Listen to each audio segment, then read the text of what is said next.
പല കുടുംബ വിഷയങ്ങളും കോടതിയിൽ പോകുന്നു. കോടതി വിടുതലില്ല, ചർച്ചിനകത്ത് വിടുതല.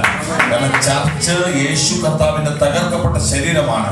ഞങ്ങൾ അതിനെ നിയന്ത്രിക്കുന്ന ഒരു കൂട്ടമാണെന്ന് മാത്രമല്ല, എന്നാൽ ചർച്ചിനകത്ത് പരിശുദ്ധാത്മാവ് ഈ മേശയുടെ ശുശ്രൂഷയിൽ ചില ഡെലിവറൻസ് ഇന്ന് നടക്കാൻ പോവുകയാണ്.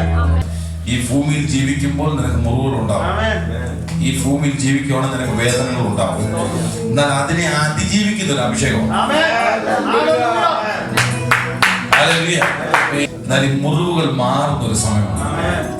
അതിനെ പറഞ്ഞ ഇന്നർ ഹീലിംഗ്. ഒത്തിരി പേര് ഇന്നർ ഹീലിംഗിന്റെ ശുശ്രൂഷ ചെയ്യാറുണ്ട്. അപ്പൊ ഈ സഭയ്ക്കകത്ത് പറയേണ്ടത് കേറ്റ് പറഞ്ഞ് പൊട്ടിക്കരണെങ്കിൽ ഞാൻ കരഞ്ഞോണം. നാട്ടുകാരുടെ മുന്നിൽ പോയി കരഞ്ഞാൽ നാളെ അവരതിന്റെ കണക്കിടും. हालेलुया। हिंदी में कहावत होती है ना, तो लोगों के सामने रोएगा तो आंसू की सौदा लोग तुझसे करेंगे। हालेलुया। നിന്റെ കണ്ണീര് തുടയ്ക്കാൻ വേറൊരുത്തം വന്ന നാളെ കണക്ക് പറയും, ഞാനല്ലേടാ നിന്റെ കണ്ണീര് തുടച്ചത്. എന്നാൽ സഭയ്ക്കകത്ത് കരഞ്ഞാൽ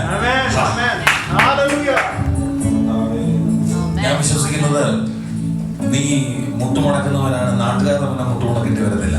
ദൈവസന്നിധിയിൽ കരയുന്നവനാണ്, നീ നാട്ടുകാരുടെ മുന്നേ കരയത്തില്ല. പ്രാർത്ഥനയിൽ ഒരു പരിഹാരമുണ്ടെന്ന് ഞാൻ വിശ്വസിക്കുന്ന ആളാണ്. എല്ലാവരും അഭിവൃദ്ധിയാണ്, എല്ലാവരും ബ്ലസ്ഡ് ആണ്, എല്ലാവരും സമൃദ്ധി ഉള്ളക്കാരാണ്. നമ്മൾ ബെന്തിക്കോസുകാർ ഇങ്ങനെയാണെങ്കിൽ നമ്മൾ ഇങ്ങനെ ആയിരിക്കണം, കൊടുക്കുന്നവരായി മാറണം, കൊടുക്കുന്നവരായി മാറണം. ആൾക്കാർ പറയണ ഇവർ അനുഗ്രഹിക്കപ്പെട്ടവരാണ്. ഈ ജാതികളും മതങ്ങളും ഈ ഗ്യാപ്പ്, ഡിനോമിനേഷൻ ഗ്യാപ്പെല്ലാം മാറിയിട്ട് നമ്മുടെ അടുത്ത് ജനം വരണം. എന്റെ പൊന്നു പാസ്റ്റർ, എന്താ ഇവിടുത്തെ രഹസ്യം?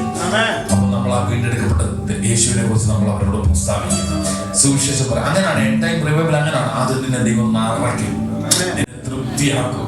അതിനുശേഷം നിന്റെ മേലൊരു ആത്മപകർച്ച നടത്തും.